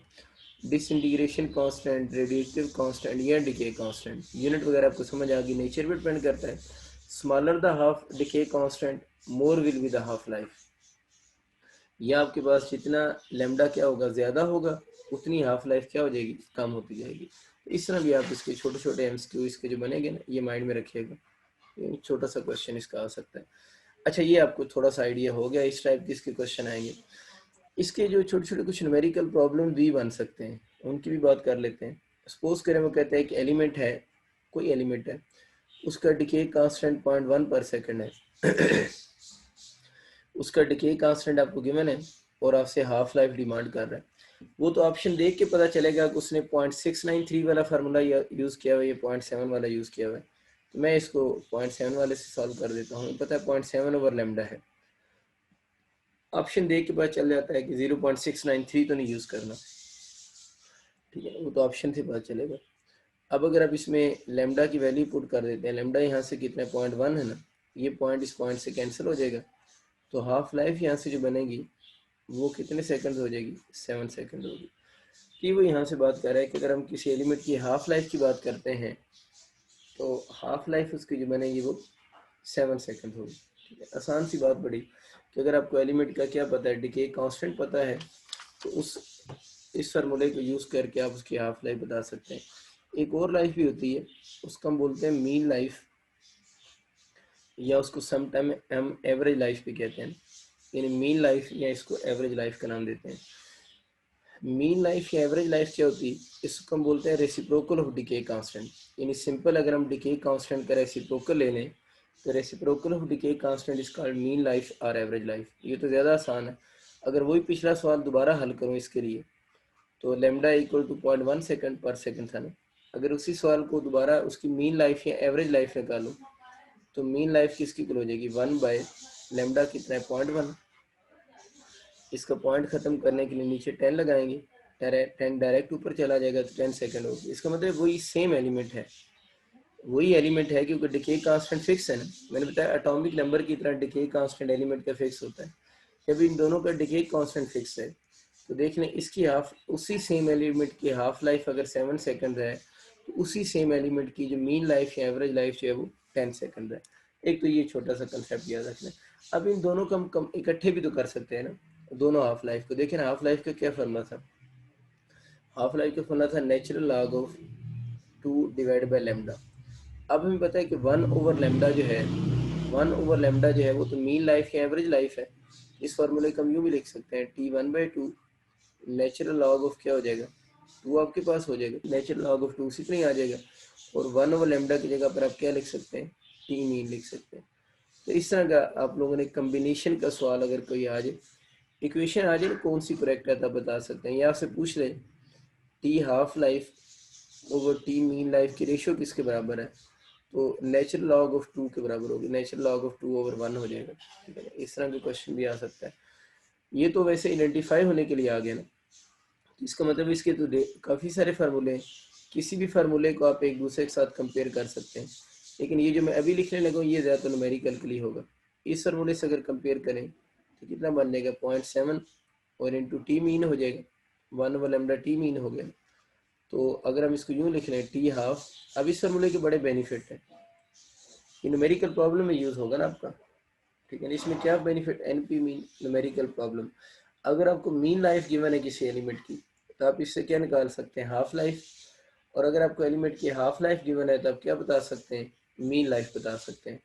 तो ये बस आप लोगों ने चीज़ याद रखनी है कि इसका एडवांटेज ये है कि अगर आपको हाफ लाइफ पता हो तो मीन लाइफ कैलकुलेट हो जाएगी, और अगर मीन लाइफ पता हो तो हाफ लाइफ कैलकुलेट कर सकते हैं। ये दो फार्मूले हैं जिनसे हम एक दूसरे से चीज़ें कैलकुलेट कर सकते हैं, ठीक है। ये आप खुद करेंगे अब इसके क्वेश्चन। इसको वैल्यू सपोज करना, टी मीन निकाल लेना, टी मीन सपोज करके टी हाफ निकाल लेना। मतलब अब हाफ लाइफ और मीन लाइफ दोनों कैलकुलेट हो रही हैं विदाउट डिके कांस्टेंट। अगर आप डिके कांस्टेंट के बिना आपसे हाफ लाइफ और मीन लाइफ पूछे तो इस फार्मूला से कैलकुलेट हो सकती है, लेकिन उसके लिए ज़रूरी है इन दोनों लाइफ में से कोई एक लाइफ गिवन हो। अगर हम टी हाफ लाइफ और टी मीन लाइफ की रेशियो बनाए यहाँ से तो 0.7/10 हो, 0.7 होगा ना, 0.7 पॉइंट खत्म करें तो 7 बाई क्या हो जाएगा 10। ये 0.7 होता है ना, तो मैंने इसको पॉइंट खत्म करके नीचे 10 लगा दिए। तो वैसे भी बड़ा फेमस एमसीक्यू है ये कि आपसे हाफ लाइफ की और मीन लाइफ की अगर रेशियो पूछता है तो वो बेसिकली 7/10 की इक्वल होगी, ठीक है। अब हम बात करते हैं, हमें ये तो समझ आ गया कि हाफ लाइफ का कंसेप्ट सैंपल के लिए है, तो मीन लाइफ का कंसेप्ट भी किसके लिए होगा, सैंपल के लिए होगा। तो आप लोगों ने कहना है कि फॉर ए सैंपल, किसी सैंपल के लिए बात हो रही है। आप लोगों ने काफी एलिमेंट क्या है, काफी बड़ा सैंपल लिया, उसके अंदर बहुत सारे आइटम्स हैं, ये आप लोगों ने कोई सैंपल ले लिया। आप लोगों ने कहना है कि इसमें जितने भी एलिमेंट होंगे उन एलिमेंट की आपस में मीन लाइफ निकालना या हाफ लाइफ निकालना, ठीक है। तो मैं ये बात कर रहा हूँ कि आपके पास फॉर एक सैंपल की बजाय जनरल बात कर लें, फॉर जनरल बात करते हैं, ज़्यादा अच्छा कंसेप्ट होगा। For different number of atoms of different elements, general बात कर लेते हैं। यानी for different number of atoms of different elements, यानी हमारे पास डिफरेंट नंबर ऑफ एटम्स हैं और डिफरेंट एलिमेंट्स क्या हैं, तो उनके बारे में आप लोगों ने याद रखना है कि अगर वो डिफरेंट एलिमेंट्स हैं, अगर वो कौन से डिफरेंट एलिमेंट्स हैं, तो सब एलिमेंट्स की एक दूसरे के साथ हाफ मीन लाइफ भी क्या होगी, डिफरेंट होगी, और सबकी हाफ लाइफ भी क्या होगी, डिफरेंट होगी। तो अगर आपके पास डिफरेंट नंबर ऑफ एटम्स हैं और डिफरेंट एलिमेंट्स के, ठीक है, डिफरेंट नंबर ऑफ एटम्स इसलिए कह रहा हूँ कि आपको सैंपल का कंसेप्ट समझ आए ना, कि एक सैंपल आपके पास है, डिफरेंट सैंपल हैं डिफरेंट एलिमेंट्स के, तो एक एलिमेंट का जो सैंपल होगा उसको किसी दूसरे एलिमेंट के सैंपल के साथ ना हाफ लाइफ मैच करेगी ना मीन लाइफ मैच करेगी। तो डिफरेंट एलिमेंट्स जो होते हैं उनकी हाफ लाइफ भी डिफरेंट होती है और डिफरेंट एलिमेंट्स की मीन लाइफ भी डिफरेंट होती है, लेकिन सारे एलिमेंट्स की जो टोटल लाइफ होगी वो सेम होगी। बस ये आपको एमसीक्यू करवाना था। टोटल लाइफ जो होगी वो सबकी सेम होती है। इसका मतलब है कि जितने भी एलिमेंट्स हैं, जितने भी डिफरेंट एलिमेंट्स हैं, सब डिफरेंट एलिमेंट्स की, ये मैंने डिफरेंट नंबर ऑफ एटम इसलिए वर्ड लिख दिया ताकि आपको सैंपल का वर्ड माइंड में आता रहे ना, कि सैंपल हम ले रहे हैं डिफरेंट एलिमेंट्स के और उनके हम लोगों ने मीन लाइफ भी निकाली और हाफ लाइफ भी निकाली, सबकी डिफरेंट आई है। तो यहाँ से हमें ये समझ आ गया डिफरेंट एलिमेंट्स की हाफ लाइफ भी डिफरेंट होती है, मीन लाइफ भी डिफरेंट होती है, लेकिन सबकी जो टोटल लाइफ होगी वो सेम होती है। टोटल लाइफ क्यों सेम होती है, क्योंकि सबकी टोटल लाइफ जो होती है वो इनफाइनाइट होती है। तो ये बस आप लोगों ने बात याद रखनी है कि जितने भी एलिमेंट्स होते हैं सबकी जो लाइफ सेम होगी, वो टोटल लाइफ सबकी सेम होगी, और टोटल लाइफ सबकी क्या होती है, इनफाइनाइट होती है। उसकी वजह ये है, इसके साथ आप ये लाइन लिख लें कि फॉर कंप्लीट डिके, किसी भी एलिमेंट को कंप्लीट डिके होने के लिए, complete decay infinite time is required, infinite time is required. तो अगर आपसे कभी एमसीक्यू में पूछता है ना कि एलिमेंट्स की कौन सी लाइफ सेम होती है, तो ऑप्शन में लिखा होगा mean life, half life, total life. तो आप लोगों ने याद रखना है डिफरेंट एलिमेंट्स की जो लाइफ सेम है वो टोटल लाइफ सेम है, और सेम का मतलब यहाँ पर इनफाइनाइट है। उसके पीछे रीज़न क्या है कि for complete decay infinite time is required, कि किसी भी एलिमेंट को कंप्लीट डिके होने के लिए अगर वो टाइम की बात करता है तो फाइनाइट टाइम में कोई भी डिके नहीं होता, इनफाइनाइट टाइम ही सबको रिक्वायर्ड होता है कंप्लीट डिके के लिए। एक तो ये बात आप लोगों ने छोटी सी याद रखनी है। अच्छा, इसके बाद आप लोगों ने जो बातें याद रखनी है उसमें है कि डेल्टा एन जो होता है ना, हम उसका डायरेक्टेशन लिख लेते हैं एन के साथ। डेल्टा एन जो है वो यहाँ पर लिखे हुए हैं नंबर ऑफ एटम्स जो आपके डिके हो रहे हैं, नंबर ऑफ एटम्स डिके जो हो रहे हैं उसका डायरेक्टेशन होता है original number of अनडिके atoms original number of undecay, यानी अनडिके का मतलब जिन्होंने अभी डिके नहीं किया। तो नंबर ऑफ एटम जो डिके हो रहे होते हैं उसका डायरेक्ट रिलेशन होता है ओरिजिनल नंबर ऑफ अनडिके एटम्स। जितने आपके पास ओरिजिनल नंबर ऑफ एटम ज़्यादा होंगे ना, उतने नंबर ऑफ एटम जो डिके हो रहे हैं वो भी ज़्यादा होते हैं, और जितने ओरिजिनल नंबर ऑफ एटम कम होंगे उतने डिके भी कम होंगे। इसको तो माइनस साइन लगा देते हैं। माइनस साइन ये बता रहा होता है कि ये जो ओरिजिनल नंबर ऑफ एटम है ये थोड़ी थोड़ी देर के बाद क्या होना शुरू हो गए, डिक्रीज हो रहे होते हैं ना। ज़रा जब ये अनडिके है ना, तो जब डिके करेंगे तो इनकी तादाद क्या होती रहेगी, कम होती रहेगी। तो नंबर ऑफ एटम डिके का ओरिजिनल नंबर ऑफ अनडिके एटम के साथ डायरेक्ट रिलेशन होता है। जितने अनडिके एटम ज़्यादा होंगे उतने नंबर ऑफ एटम डिके भी ज़्यादा होंगे। सिंपल सी लॉजिक है, इसको हम एक्सप्लेन नहीं करते। दूसरा वो कह रहे हैं कि जो नंबर ऑफ एटम डिके हो रहे होते हैं ना, उनका टाइम के साथ भी डायरेक्ट रिलेशन है कि उस सैंपल को आप लोगों ने कितनी ज़्यादा देर के लिए स्टडी किया है।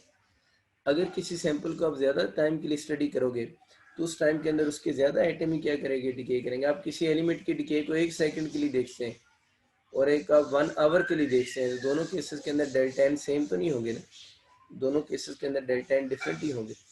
तो ये दो इक्वेशन बेसिक सी हैं, इन दोनों इक्वेशन को आप कंबाइन कर लें तो डेल्टा एन जो होगा वो प्रोपोर्शनल टू हो जाएगा minus N into delta T हो जाएगा।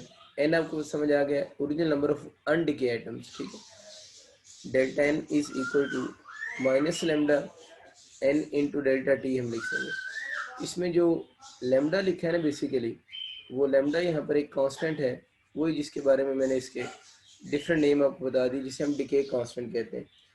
अगर हम इस डिके कांस्टेंट को यहाँ से अलहदा कर लें तो लेमडा को उसी साइड पे रहने दें तो ये बन जाएगा delta N over N into delta T हो जाएगा, यानी delta N over N into delta T के बराबर हो जाएगा। तो ये में आइडिया हो गया कि ये जो फार्मूला है delta N over N into N delta T, ये डिके कांस्टेंट का फार्मूला है। अच्छा, यहाँ से आप ज़रा देखें ना, ये जो चीज़ लिखी हुई है ना, अगर इसकी कभी कोई डेफिनेशन वगैरह का क्वेश्चन आ जाए, इसमें ये जो चीज़ लिखी है ना डेल्टा एन ओवर एन, ये number of atom decay divide by original number of atom लिखे हुए हैं, तो इस चीज़ को हम बोलते हैं डेल्टा एन ओवर एन को fractional decay. Delta N over N का लिए हम वर्ड जो यूज़ करते हैं वो फ्रैक्शनल डिके वर्ड यूज़ करते हैं। तो ये डिवाइडेड बाय टाइम हो रहा है ना, तो अगर हम इस पूरी चीज़ को लिखें तो fractional decay per unit time हो जाएगा। तो fractional decay per unit time is called decay constant. तो fractional decay per unit time, अगर ये एमसीक्यू वर्डिंग में लिखा होएगा ना कि fractional decay per unit time is called, तो हम ये बोलते हैं कि fractional decay per unit time जो होगा दैट इज कॉल्ड बेसिकली क्या चीज़, डिके कांस्टेंट। डिके कांस्टेंट के बारे में याद रखना है, किसी भी एलिमेंट का ऑलवेज पॉजिटिव होता है, यानी किसी एलिमेंट का डिके कांस्टेंट कभी नेगेटिव नहीं होता, किसी भी एलिमेंट का डिके कांस्टेंट पॉजिटिव होगा। तो यहाँ पर तो नेगेटिव लिखा, देखें ये डेल्टा एन क्या है, ये नंबर ऑफ एटम जो डिके हो रहे हैं वो है ना, डेल्टा एन जो है वो नंबर ऑफ एटम डिके हो रहे हैं। जरा बात ध्यान सुनिएगा, डेल्टा एन अगर हम नंबर ऑफ एटम डिके निकालें तो कैसे निकालेंगे, नंबर ऑफ एटम जो आपके पास जब माइनस करोगे ना कि जितने नंबर ऑफ एटम डिके और अनडिके का आप लोग डिफरेंस निकालोगे ना, जब डेल्टा एन को हम सॉल्व करते हैं तो इसका आंसर आपका नेगेटिव आ जाएगा। यानी डेल्टा एन की जब हम यहाँ वैल्यू पुट करेंगे तो उस वक्त उसका आंसर क्या आ जाएगा, नेगेटिव आ जाएगा, ठीक है। इसमें हम इस तरह निकालते हैं, डेल्टा एन अगर वैल्यू पुट करें तो फाइनल माइनस क्या करेंगे, इनिशियल। तो हमें ये पता है कि इनिशियल उसके जो नंबर ऑफ एटम होंगे, शुरू में तो नंबर ऑफ एटम ज़्यादा होंगे ना देन जो बाद में नंबर ऑफ एटम रह गए, क्योंकि जो जो टाइम गुजरता जा रहा है नंबर ऑफ एटम डिके ही करते जा रहे हैं। तो डेल्टा एन निकालने के लिए जो कि नंबर ऑफ एटम डिके हैं तो इनिशियली ज़्यादा थे, इनिशियली नंबर ऑफ एटम ज़्यादा थे ना, बाद में क्या होना शुरू हो गए, कम होना शुरू हो गया। तो जब एन आई बड़ा है एन एफ से, जब इसको सॉल्व करोगे तो इसका आंसर क्या आ जाएगा, नेगेटिव आ जाएगा। तो डेल्टा एन जब नेगेटिव आएगा ना, इसकी वैल्यू यहाँ पुट करोगे तो इसका नेगेटिव इस नेगेटिव के साथ मिलकर क्या हो जाएगा, पॉजिटिव हो जाएगा। कि वैसे थोड़ा सा ये कंसेप्ट माइंड में रख लो कि डेल्टा एन का जो आंसर होता है वो नेगेटिव होता है, क्योंकि इसमें इनिशियल नंबर ऑफ एटम जो होते हैं जो डिके हो रहे होते हैं वो ज़्यादा होते हैं देन किससे, फाइनल वालों से। तो डेल्टा एन आपके पास नेगेटिव आ गया, तो इसका नेगेटिव और इसका नेगेटिव मिलकर आंसर पॉजिटिव आ जाएगा। फार्मूले में हम नेगेटिव लिख देंगे, इसका फार्मूले में हम नेगेटिव लिख रहे होते हैं, लेकिन अगर आपसे लेमडा पूछेगा तो लेमडा ऑलवेज पॉजिटिव होगा। उसकी इस चक्कर में इतना पढ़ने की जरूरत को नहीं, बस इतना याद रख लो कि डेल्टा एन का आंसर हमेशा नेगेटिव होता है। डेल्टा एन का आंसर क्या आएगा? नेगेटिव आएगा जब उसको फाइनल माइनस हम इनिशियल करेंगे। तो जब ये नेगेटिव आ रहा है तो फिर आपके पास लेमडा ने ऑलवेज पॉजिटिव होना, यानी लेमडा जो होता है डिके कांस्टेंट कभी नेगेटिव नहीं हो सकता। एक बात यूनिट वगैरह हो गई है और बता दिए। इसके वर्डिंग में एमसीक्यू आएगा तो हम बोलेंगे fractional decay per unit time जो बनेगा उसे हम डिके कांस्टेंट कहते हैं। इसके एमसीक्यू आते हैं, इसके मैं भी करवाता हूँ आपके एमसीक्यू। इसके एक एमसीक्यू तो ये आ रहा होता है कि आपसे डेल्टा एन ओवर एन का एमसीक्यू पूछ रहा होता है। डेल्टा एन ओवर एन अभी मैंने आपको क्या बताया, ये किस चीज़ का नाम है? फ्रैक्शनल डिके है। अगर उसी पुराने फार्मूले से फ्रैक्शनल डिके का फार्मूला बनाए ना जरा, इसी फार्मूले से डेल्टा एन ओवर एन को इसी साइड पे रहने दो ना, टाइम उस तरफ जाकर मल्टीप्लाई हो जाएगा, जिसका जो फार्मूला आपके पास बन जाएगा minus lambda into delta T हो जाएगा। ठीक है, इसका मतलब ये कि अगर आपको फ्रैक्शनल डिके का कभी क्वेश्चन आ जाए तो आपको क्या चीज़ गिवन हो? लेमडा पता हो और क्या पता हो? टाइम पता हो। लेमडा क्या चीज़ है? उस एलिमेंट का डिके कांस्टेंट, और टाइम क्या है? वो ड्यूरेशन है ना, वो टाइम ड्यूरेशन जिस टाइम में आप लोगों ने सैंपल को स्टडी की है, यानी वो टाइम है जिस टाइम के अंदर आप लोगों ने सैंपल को स्टडी किया है, उस टाइम को उस डिके कांस्टेंट से मल्टीप्लाई कर दे तो आपका क्या आ जाएगा? फ्रैक्शनल डिके आ जाएगा। फ्रैक्शनल डिके तो नेगेटिव हो सकता है ना, क्योंकि आपको बताया कि डेल्टा एन का आंसर नेगेटिव होगा, तो फ्रैक्शनल डिके को आप क्या लिख सकते हैं? नेगेटिव लिख सकते हैं। ठीक है, अच्छा एक तो ये चीज़ होगी। दूसरा इसका इससे इंपॉर्टेंट फार्मूला, इसके न्यूमेरिकल आएंगे ना आपके, इससे भी जो इम्पोर्टेंट फार्मूला बनता है वो इसका ये बनता है कि हम इसमें ना टाइम को इस तरफ ले आए तो delta N over delta T जो होता है, यानी delta N over delta T जो बनेगा वो आपका इक्वल हो जाएगा minus lambda into N. N अब उस तरफ चला गया। एन आपको पता है number of original number of अनडिके atoms है ना, ये ओरिजिनल नंबर ऑफ अनडिके एटम्स है, ये लाजमी याद रखिए। अक्सर लोग इसको ओरिजिनल नंबर ऑफ एटम्स बोल देते हैं। जो ओरिजिनल नंबर ऑफ एटम कहते हैं उनका मकसद, कहने का मकसद ये होता है ओरिजिनल नंबर ऑफ अनडिके एटम्स ही होते हैं। ये जो होता है डेल्टा एन ओवर एन, इस चीज को हम बोलते हैं एक्टिविटी। एक्टिविटी, इसके क्वेश्चन इनमें ज्यादा आने के चांसेस होते हैं। एक्टिविटी के नाम से कहते हैं एक्टिविटी फाइंड आउट करें। एक्टिविटी को अगर हम डिफाइन करना चाहें तो हम क्या कह सकते हैं कि number of atom decay per second होता है, number of atoms decay per second, ये पर यूनिट टाइम क्या है? Number of atom decaying per unit time, इसे हम एक्टिविटी कहते हैं। इन delta N over T activity होती है, number of atom decaying per unit time is named as activity. इसका फॉर्मूला क्या होता है? डिके कांस्टेंट को ओरिजिनल नंबर ऑफ एटम से मल्टीप्लाई कर दें तो इस चीज़ को हम किसका नाम देंगे? एक्टिविटी का नाम देंगे। तो ये बस थोड़ा सा आप लोगों ने याद रखना है कि एक्टिविटी का ये वाला फार्मूला होता है। एक्टिविटी के इसका मतलब ये होगा कि अगर हम लिखें फार्मूला, तो एक तो फार्मूला और delta N over delta T भी तो इसका फार्मूला है, इसका न्यूमेरिकल भी तो आ सकता है ना। अगर आपको number of atom decay given है और आपको टाइम गिवन है, number of atom decay given है और टाइम गिवन है, तो फिर भी तो एक्टिविटी निकल सकती है ना। दूसरा इसका फार्मूला आपको क्या बताया? माइनस लेमडा इंटू एन हो जाएगा। माइनस लेमडा इंटू एन, अगर आपको लेमडा पता है और आपको एन पता है, ठीक है, लेमडा पता है और एन पता है, तो आप क्या बता सकते हैं? एक्टिविटी बता सकते हैं। इसका एक और फार्मूला भी होता है, अगर हम इसमें लेमडा की वैल्यू पुट कर दें तो 0.7 divide by half life into क्या हो जाएगा? एन हम लिख सकते, 0.7 divide by half life into N हो जाएगा। ये मैंने किसकी वैल्यू पुट कर दी है? ये मैंने वैल्यू लेमडा की यहाँ पुट कर दी। देखिए ना, हाफ लाइफ का क्या फॉर्मूला था? हाफ लाइफ होती है ना 0.7 बाई लेमडा होता है, हाफ लाइफ 0.7 बाई लेमडा होती है। तो लेमडा को अगर ऊपर ले जाए तो 0.7 बाई हाफ लाइफ हो जाएगा। लेमडा को ऊपर 0.7 बाई हाफ लाइफ, तो लेमडा की वैल्यू पुट कर दी 0.7 by half life into N हो जाएगा। ठीक है, इसका मतलब है कि एक्टिविटी तीन तरह से कैलकुलेट हो सकती है। अगर आपको ओरिजिनल अंड के एटम्स गिवन हो और उस एलिमेंट की क्या पता हो आपको, हाफ लाइफ अगर आपको गिवन हो, तो फिर भी आप इस क्वेश्चन में एक्टिविटी की वैल्यू फाइंड आउट कर सकते हैं। ठीक है, तो ये तीनों मेथड आप लोगों ने याद रखने हैं। इन तीनों में से ज़्यादा क्वेश्चन इसके आने के चांसेस होते हैं। आपको डिके कांस्टेंट और एन गिवन होता है, उससे भी आप इसके वो नंबर ऑफ एलिमेंट्स कैलकुलेट कर सकते हैं। बहुत बेसिक सा और आसान सा कंसेप्ट है। फार्मूले आप लोगों ने याद रखने हैं। एक फ्रैक्शनल डिके को थोड़ा माइंड में आप लोग रखेंगे और एक आप लोगों ने एक्टिविटी का फार्मूला माइंड में रखना है। जो भी क्वेश्चन आ जाए सीधी सीधी वैल्यूज होती हैं, ठीक है ना, वो आप लोगों ने डायरेक्ट पुट करेंगे तो आपके पास आंसर आ जाएगा इसका। नेक्स्ट अगर हम आगे चलते हैं, आगे इसके अब हम मोस्ट फेमस क्वेश्चन की तरफ आ जाते हैं। ये तो जनरल से जिनके एक्सपेक्टेड क्वेश्चन है। अब जो क्वेश्चन बार बार रिपीट होते हैं ना हाफ लाइफ के, हम वो क्वेश्चन करते हैं। वो क्वेश्चन बड़े फिक्स से हैं, वही आ रहे होते हैं ज़्यादातर। तो कहते हैं 7/8 एटम्स, ये बड़ी इंपॉर्टेंट बात अब जो करने लगा, ऑफ एन एलिमेंट,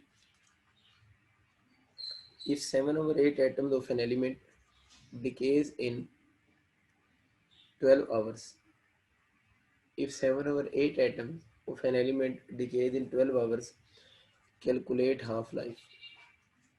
और आपसे कह रहा है उस एलिमेंट की हाफ लाइफ बताएं। इस क्वेश्चन से बहुत सारे क्वेश्चन और भी सॉल्व हो जाते हैं।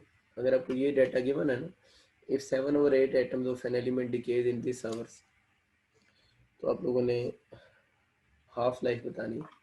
सबसे पहला कंसेप्ट तो आप ये याद रखें ना, जो डिके होते हैं ना और प्लस अनडिके होते हैं, इन दोनों को कंबाइन करें तो आंसर 1 आता है।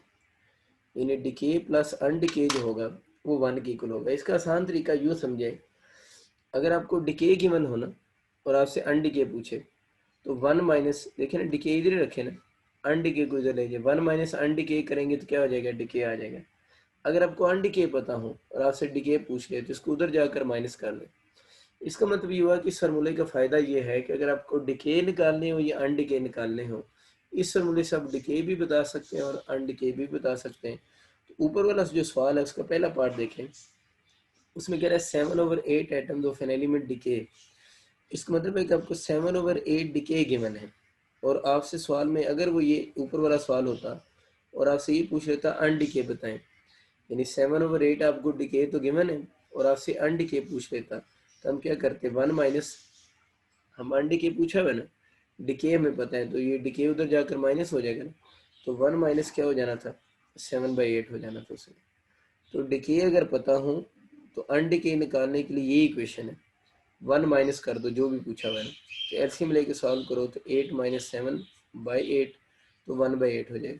तो ये हमें समझ आ गया कि इस फार्मूले ने कहाँ यूज़ होना है, डिके और अनडिके अगर गिवन हो इस तरह फ्रैक्शन की फॉर्म में तो एक से दूसरे को हम कैलकुलेट कर सकते हैं। इस केस में अनडिके तो आ गए। दूसरा एक और क्वेश्चन आ सकता है कि यही सेम क्वेश्चन गिवन हो, डिके अनडिके पूछे वो तो हो गए। दूसरा एक और बहुत फेमस क्वेश्चन आता है कि वो नंबर ऑफ हाफ लाइफ्स पूछ रहा होता है, number of half lives. Number of half lives को हम स्मॉल एन से डिनोट करते हैं कि number of half lives calculate करके देना, एन कैलकुलेट करना। उसका तरीका ये होता है कि आपके पास अगर अनडिके आ जाए ना, क्या आ जाए, अनडिके आए हुए हैं, अनडिके तो आ चुके हैं, उसको आप लोग जो है वो 2 raised की पावर n से कंपेयर करें। यानी आपके पास जो नंबर ऑफ हाफ लाइफ्स आएंगी उन नंबर ऑफ हाफ लाइफ्स को आप लोगों ने किससे कंपेयर करना है, 2 raised की पावर n से कंपेयर करना है। अब आपके जितने भी क्वेश्चन एमसीक्यू में आएंगे ना, यहाँ पर जो हाफ लाइफ, सॉरी, जब अनडिके निकाले होंगे ना आप लोगों ने, जो भी अनडिके निकाले होंगे वो 2 की पावर में लिखे जा सकते होंगे। 2 की पावर का मतलब ये होगा 2 की पावर 2 4 होता है, या यहाँ पर 4 आएगा, या यहाँ पर 2 की पावर 3 कितना होता है, 8 आएगा। 2 की पावर 4 कितना होता है, 16 आएगा। 2 की पावर 5 कितना होता है, 32 आएगा। 2 raised की पावर 6 कितना होता है, 64 आएगा। या 2 raised की पावर 7 तक चले जाए 128 हो जाएगा। यानी इस तरह 2 की पावर आएंगे आप लोगों के पास जितने भी आएंगे ना, 2 raised की पावर 8 कर लें तो 256 हो जाएगा, 2 raised की पावर 5 कर लें तो 512 हो जाएगा। मतलब यहाँ पर जो आपके अनडिके आएंगे इन क्वेश्चन में, ये बहुत फेमस कंसेप्ट है। नंबर ऑफ हाफ लाइफ आपसे पूछता है और आपको डिके गिवन होते हैं या अनडिके गिवन होता है। डिके गिवन होंगे तो आप अनडिके बना लेंगे। नंबर ऑफ हाफ लाइफ निकालने के लिए आप लोगों ने 2 raised की पावर n को 1/1 किसके साथ, मतलब जो अनडिके होंगे उसके साथ कंपेयर कर लेना, जो अनडिके होंगे उसके साथ कंपेयर कर लेना। मैं बता रहा हूँ इधर जो नीचे नंबर लिखा होगा ना वो इन नंबर्स में से कोई एक नंबर होगा, 4 8 16 32 64, इनमें से कोई एक होगा। क्यों एक होगा कि आप लोगों ने इसको 2 की पावर में लिखना होगा, यानी इसको 2 की पावर में लिखना होगा। तो ये मैंने लिख दी है पॉसिबल जो क्वेश्चन बन सकते हैं, ठीक है। तो अब अगर हम 8 आ रहा है तो 8 को 2 की पावर में क्या लिख सकते हैं, 2 raised की पावर 3 हो जाएगा और 2 raised की पावर n हो जाएगा। अब इन दोनों की बेस सेम हुआ करेगी हर सवाल में, तो जब बेसेस सेम है तो हम बोलेंगे पावर भी सेम है। तो यहाँ से इसकी जो नंबर ऑफ हाफ लाइफ बनेगी वो 3 होंगी। तो बच्चों आप लोगों ने लाजमी याद रखना है कि अगर आपको किसी सवाल में डिके गिवन हो या अनडिके गिवन हो, उससे आप नंबर ऑफ हाफ लाइफ बता सकते हैं, लेकिन हाफ लाइफ में यूज़ क्या होते हैं, हमेशा अनडिके यूज़ होते हैं। अनडिके को आप लोगों ने 2 रेज़ की पावर n से कंपेयर करना है। अनडिके के नीचे जो नंबर लिखा होगा वो इनमें से कोई एक नंबर होगा और उस नंबर को आप 2 की पावर में लिखेंगे। जब इन दोनों की बेस क्या होगी, सेम होगी, तो इनकी पावर भी आपस में सेम होगी। तो अगर ये सवाल आ जाता है जो हम लोगों ने लिखा हुआ है, इसमें 2 सवाल तो ये बन सकते हैं, आपसे अनडिके पूछ ले, नंबर ऑफ हाफ लाइफ पूछ ले, लेकिन उसने ये दोनों बातें नहीं पूछी। उसने इस क्वेश्चन में हाफ लाइफ पूछी, तो अगर हाफ लाइफ पूछेगा तो मजबूरन आपको पहले ये 2 स्टेप करने पड़ेंगे।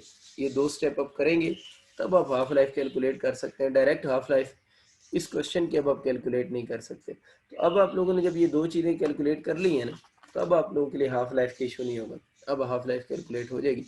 हाफ लाइफ का एक ये वाला फार्मूला भी होता है और सबसे ज़्यादा हाफ लाइफ का ये फार्मूला यूज़ होता है, ठीक है। वो जो हमने पहले पढ़े हैं वो बस बुक में है तो मैंने पढ़ा दी है, लेकिन वो यूज़ नहीं होते। T/n ये सबसे ज़्यादा यूज़ होता है। इसमें जो T है ना वो टोटल डिके टाइम होता है। ये जो है वो कौन सा है, टोटल डिके टाइम है। n वही नंबर ऑफ हाफ लाइफ आपको बता दिए, नंबर ऑफ हाफ लाइफ है जो भी आप लोगों ने कैलकुलेट भी की है। ये सबसे ज़्यादा यूज़ होता है। ज़रूरी नहीं उस न्यूमेरिकल में यूज़ हो रहा है तो इसका यूज़ आएगा, ये यूँ क्वेश्चन भी आते हैं।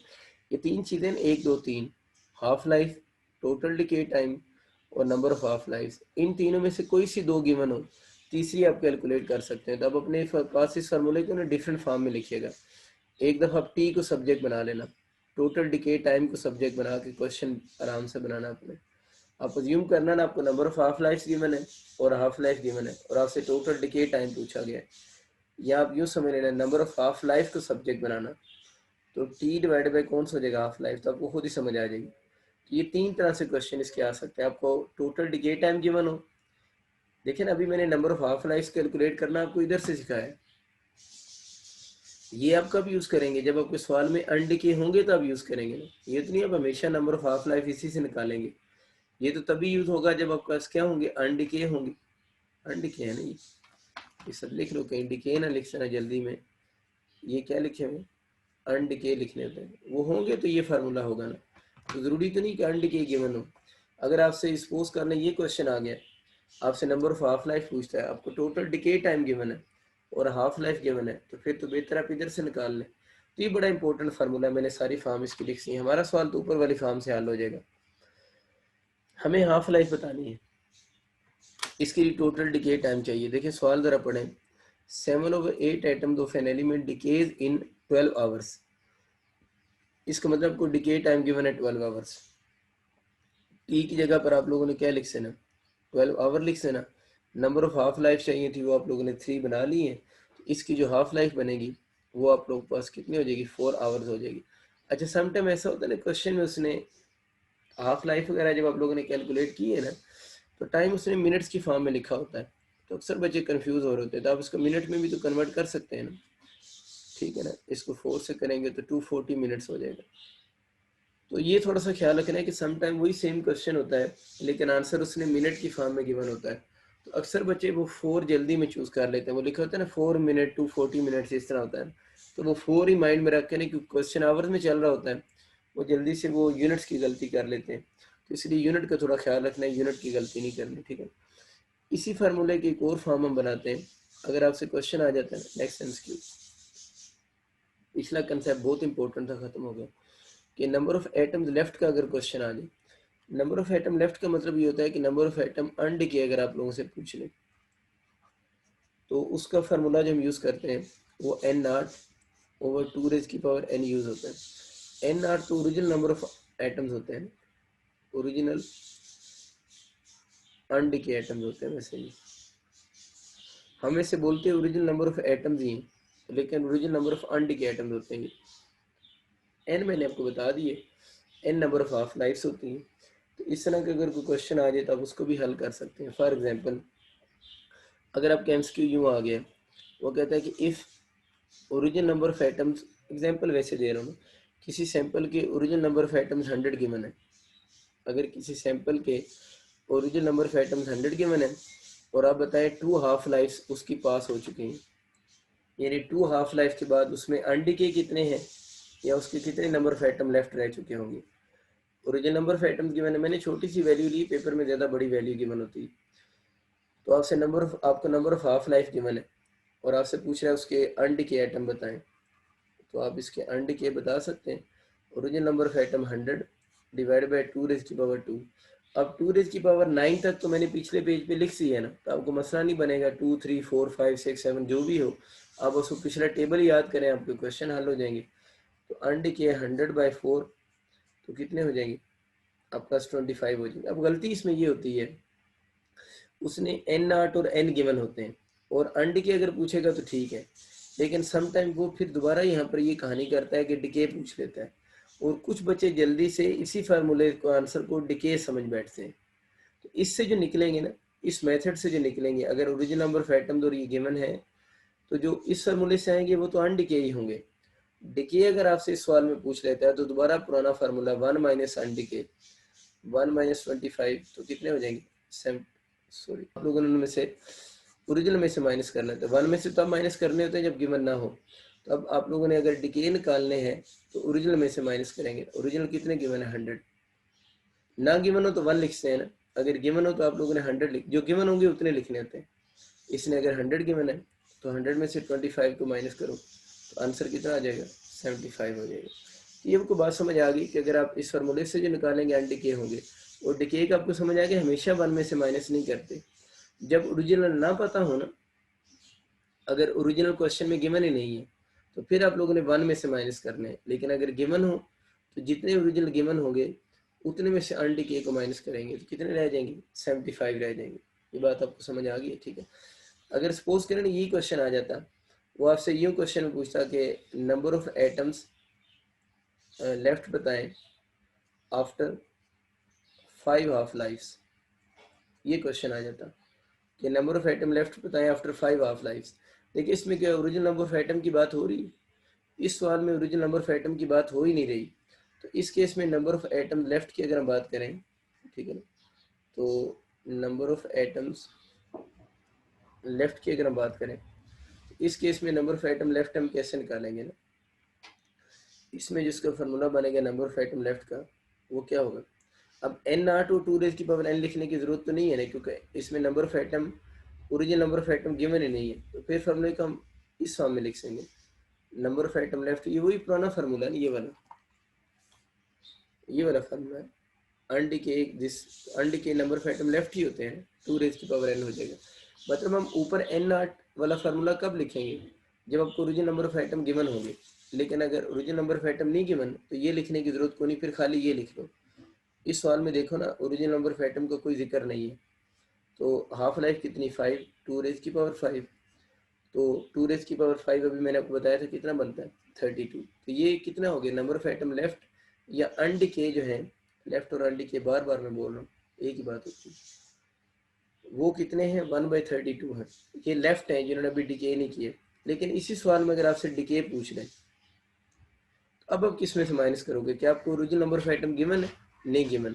अगर ओरिजिनल नंबर ऑफ आइटम ना गिवन हो तो फिर पुराना फार्मूला 1 में से माइनस करेंगे, इसमें से माइनस करेंगे 1 में से। अगर गिवन थे तो 100 में से माइनस किया है, अगर नहीं गिवन तो दोबारा वही पुरानी बात 1 में से माइनस करेंगे। एलसीएम लेके हल करो ना, 32 - 1/32 तो ये हो जाएगा 31/32 हो जाएगा। तो एक छोटा सा कंसेप्ट है जो आप लोगों ने याद रखना है कि अक्सर बच्चे इसमें कंफ्यूज हो रहे थे, 1 में से कब माइनस करना है और बाकी में से कब माइनस करना है। जब नहीं given original number of item तो फिर 1 में से माइनस करो, अगर गिवन है सवाल में तो फिर उसमें से माइनस करो ना जो आपको क्वेश्चन में गिवन है। और फार्मूले में थोड़ी सी चेंज आएगी, ये वाला पूरा फार्मूला कब यूज करना है, जब गिवन हो गए ओरिजिनल नंबर ऑफ आइटम, और जब नहीं गिवन तो फिर सीधा सीधा आप लोगों ने इसी मेथड से उसको कैलकुलेट कर सकते हैं। आसान सा कंसेप्ट है, इजीली आप अटेम्प्ट कर सकते हैं। अच्छा, इसी क्वेश्चन को अगर थोड़ा सा और मॉडिफाई करके बनाएं, ये वाला जो बात है इसको हम यूँ भी लिख सकते हैं, इसमें मास लेफ्ट के क्वेश्चन भी बन सकते हैं। इसी क्वेश्चन में मास लेफ्ट कह लें या अनडिके मास कह लें, मास लेफ्ट कह लें या जो अनडिके मास होगी उसके क्वेश्चन बन सकते हैं। उसका वही फार्मूला m0/2⁻n। अगर किसी सैंपल की आपको ओरिजिनल मास गिवन है ना, यानी कोई रेडियोएक्टिव सैंपल है और उसकी ओरिजिनल अनडिके मास आपको गिवन है, किसी सैंपल की ओरिजिनल अनडिके मास गिवन है, सैंपल दर रेडिएटिव होना चाहिए और एन उसकी नंबर ऑफ हाफ लाइफ्स है। अगर आपको ये दोनों चीज़ें पता हैं तो आप उसकी मास लेफ्ट या कौन सी मास अनडिके मास आप कैलकुलेट कर सकते हैं।